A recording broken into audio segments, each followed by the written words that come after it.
باللہ من الشیطان الرجیم بسم اللہ الرحمن الرحیم۔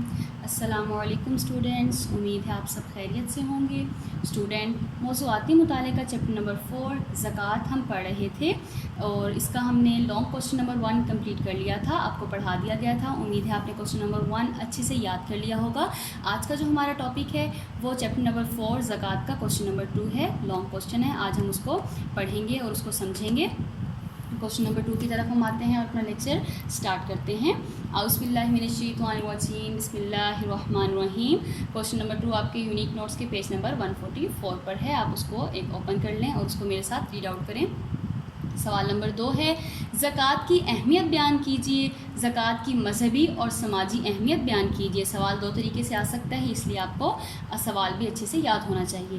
جواب، زکوٰۃ کا لغوی معنی دیکھیں، جب بھی ہم اس کی اہمیت بتائیں گے، اس کی فرضیت بتائیں گے یا اس کی سماجی اہمیت بتائیں گے تو ہمیں اس کے ساتھ سب سے پہلا جو پوائنٹ ہوگا وہ زکوٰۃ کا معنی اور مفہوم بتانا ہوگا۔ ہم اس کا معنی اور مفہوم بتائیں گے تبھی ہم اس کی اہمیت، اس کی فرضیت کو بتا سکیں گے۔ اس لیے ہر جو ہے کوسچن میں سب سے پہلے زکوٰۃ کا معنی اور مفہوم بتایا گیا ہے۔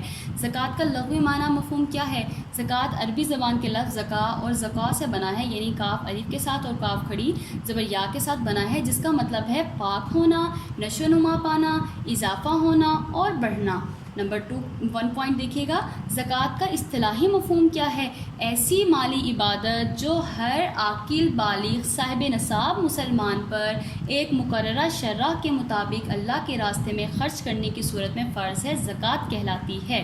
پوائنٹ نمبر 2 دیکھیے گا، زکوٰۃ کی اہمیت۔ زکوٰۃ کی فرضیت اور اہمیت کا اندازہ اس بات سے لگایا جا سکتا ہے کہ قرآن مجید میں تقریباً 30 سے زائد مقامات پر نماز اور زکوٰۃ کی فرضیت کے لیے وَأَقِیمُوا الصَّلَاةَ وَآتُوا الزَّکَاۃَ، یہ ترجمہ اور نماز قائم کرو اور زکوٰۃ ادا کرو کے الفاظ ایک ساتھ آئے ہیں، جبکہ 80 سے زائد مقام پر بلا واسطہ اور یا بالواسطہ زکوٰۃ ادا کرنے کا حکم آیا ہے۔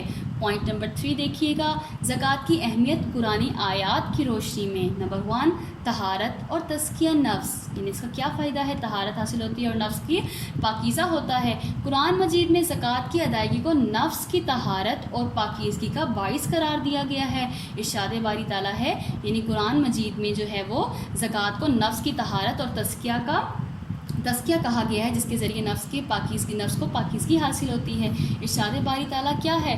خذ من اموالہم صدقۃ تطہرہم بہم وتزکیہم بہا۔ ترجمہ، اے نبی صلی اللہ علیہ وآلہ وسلم، ان مومنین کے مالوں سے صدقہ زکوٰۃ لیں اور اس کے ذریعے انہیں پاک صاف کر دیں اور ان کا تزکیہ نفس کریں۔ پوائنٹ نمبر 2 دیکھیے گا، مومنین کی صفت۔ مومنین کی کیا صفت ہے؟ زکوٰۃ کی ادائیگی کو مومنین کی صفت بتاتے ہوئے قرآن مجید میں اللہ تعالیٰ نے کیا ارشاد فرمایا؟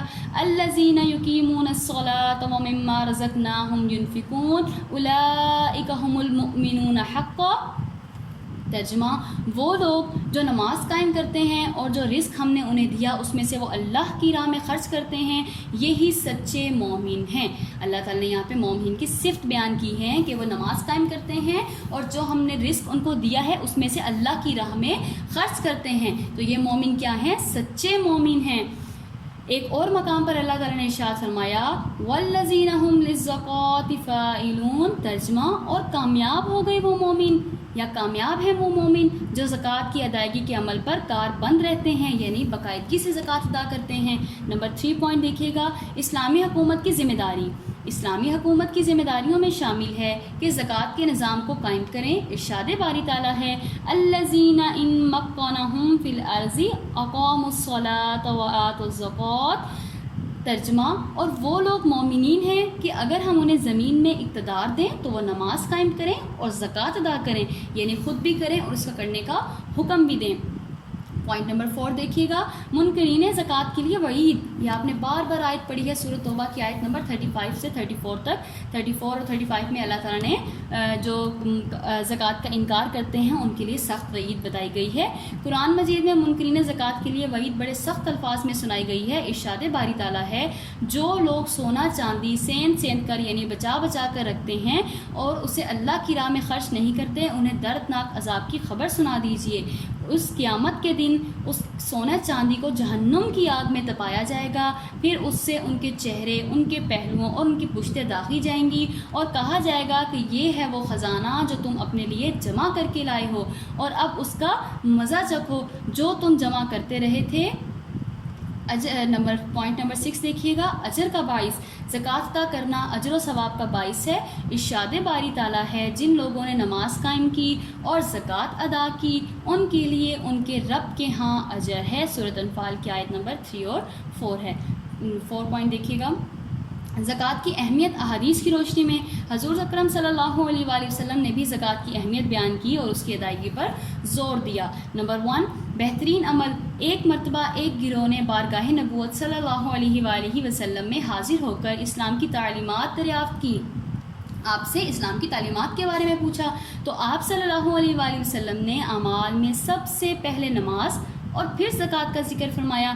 نمبر 2، زکوٰۃ کی ادائیگی کا حکم، آپ صلی اللہ علیہ وآلہ وسلم نے فرمایا، مجھے حکم دیا گیا کہ میں لوگوں سے لڑوں حتیٰ کہ وہ توحید اور رسالت کی گواہی دیں، نماز قائم کریں اور زکوٰۃ ادا کریں۔ نمبر 3 دیکھیے گا، اسلام کا خزانہ، رسول صلی اللہ علیہ وآلہ وسلم نے فرمایا زکوٰۃ جو ہے وہ اسلام کا خزانہ ہے۔ الزکوٰۃ کنزۃ الاسلام، زکوٰۃ اسلام کا خزانہ ہے۔ نظام زکوٰۃ سے ہی اسلام کو ترقی اور عروج ملتا ہے، غریبوں کی مدد ہوتی ہے اور معاشرہ خوشحال ہوتا ہے۔ دیکھیں، مال کی تباہی کن لوگوں کے لیے ہیں؟ جو زکوٰۃ ادا نہیں کرتے۔ حضور اکرم صلی اللہ علیہ وآلہ وسلم کا ارشاد ہے، ترجمہ، جس مال سے زکوٰۃ نہ نکالی جائے وہ اسی میں ملی جلی رہے تو وہ مال کو تباہ کر دیتی ہے۔ کیوں تباہ کر دیتی ہے؟ کیونکہ اس نے اس کا حق ادا نہیں کیا۔ حق ادا کرنا کیا ہے؟ کہ اس کی زکوٰۃ نکالے، کیونکہ زکوٰۃ ادا کرنے سے مال میں برکت ہوتی ہے، مال بڑھتا ہے، پھلتا ہے، پھولتا ہے اور نشو و نما پاتا ہے، اور اس اللہ کی رضا بھی حاصل ہوتی ہے۔ اور جب یہ چیزیں ہمیں حاصل نہیں ہوں گی، اللہ کی رضا حاصل نہیں ہوگی، تو ہمارا مال کیا ہو جاتا ہے؟ وہ تباہ و برباد ہو جاتا ہے۔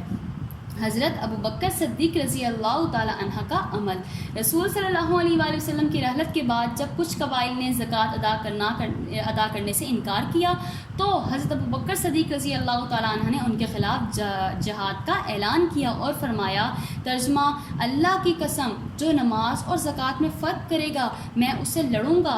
اللہ کی قسم، جو شخص اللہ اور اس کے رسول صلی اللہ علیہ وآلہ وسلم کے زمانے میں بھیڑ کا اور اس بچہ بھی بطور زکوٰۃ دیتا تھا اسے دینا پڑے گا۔ یعنی رسول صلی اللہ علیہ وآلہ وسلم کی زندگی میں جو بھیڑ کا بچہ بھی دیا کرتا تھا اس کو اب بھی دینا پڑے گا، اگرچہ رسول صلی اللہ علیہ وآلہ وسلم اب ہم میں موجود نہیں رہے۔ زکوٰۃ کے معاشی اور معاشرتی فوائد، زکوٰۃ کے درج ذیل معاشی اور معاشرتی فوائد ہیں۔ گردش دولت، یعنی گردش دولت ہے نمبر 1 اس کا پوائنٹ۔ زکوٰۃ کی وجہ سے دولت چند ہاتھوں میں رکنے کے بجائے گردش میں آ جاتی ہے، بلکہ امیروں سے غریبوں کی طرف آتی ہے، جس سے معاشی توازن پیدا ہوتا ہے اور مضبوط معاشیت اور مضبوط ملک وجود میں آتا ہے۔ قرآن کریم میں ارشاد ہے، ترجمہ، زکوٰۃ کا نظام اس لیے قائم کیا گیا تاکہ ایسا نہ ہو کہ دولت تمہارے دولت مندوں کے درمیان سمٹ کر رہ جائے، اس لیے جو ہے وہ زکوٰۃ گردش میں رہتا ہے، جو ہے وہ ایک ہاتھ سے دوسرے ہاتھ میں جاتا ہے، غریبوں سے، امیروں سے غربا کے ہاتھوں میں۔ غربا کی کفالت بھی ہوتی ہے۔ زکوٰۃ سے معاشرے کے محروم، نادار اور مفلس لوگوں کی کفالت اور مدد ہوتی ہے، وہ بھی ضروریات زندگی حاصل کرنے کے قابل ہو جاتے ہیں۔ محبت اور ہمدردی کے جذبات کا فروغ، جب عمرا اپنے ہاتھوں سے زکوٰۃ کی رقم غریبوں میں تقسیم کرتے ہیں تو ان کے درمیان محبت اور الفت اور ہمدردی کے جذبات فروغ پاتے ہیں، یعنی ان کے اندر احساس پیدا ہوتا ہے محبت اور الفت کا۔ نیکسٹ پوائنٹ دیکھیے گا، سماجی برائیوں کا خاتمہ، قتل، چوری، رشوت، ڈاکہ، خودکشی جیسی سماجی برائیاں غربت کی وجہ سے جنم لیتی ہیں۔ زکوٰۃ کا نظام ان تمام برائیوں کا خاتمے کا سبب بنتا ہے۔ لالچ اور حرص کا خاتمہ، زکوٰۃ دینے سے انسان کے اندر سے دولت کے لیے جو لالچ ہوتی ہے اور حرص ہوتی ہے اور ہوس ہوتی ہے اس کا خاتمہ ہوتا ہے، اور اس کے دل سے مال اور دولت کی محبت جو ہے وہ مٹ جاتی ہے، اس کے دل سے مال کی محبت بالکل ختم ہو جاتی ہے۔ اب نیکسٹ پوائنٹ اس کا کیا ہے؟ فلاحی مملکت، زکوٰۃ سماجی فلاح و بہبود کا بہترین ذریعہ ہے۔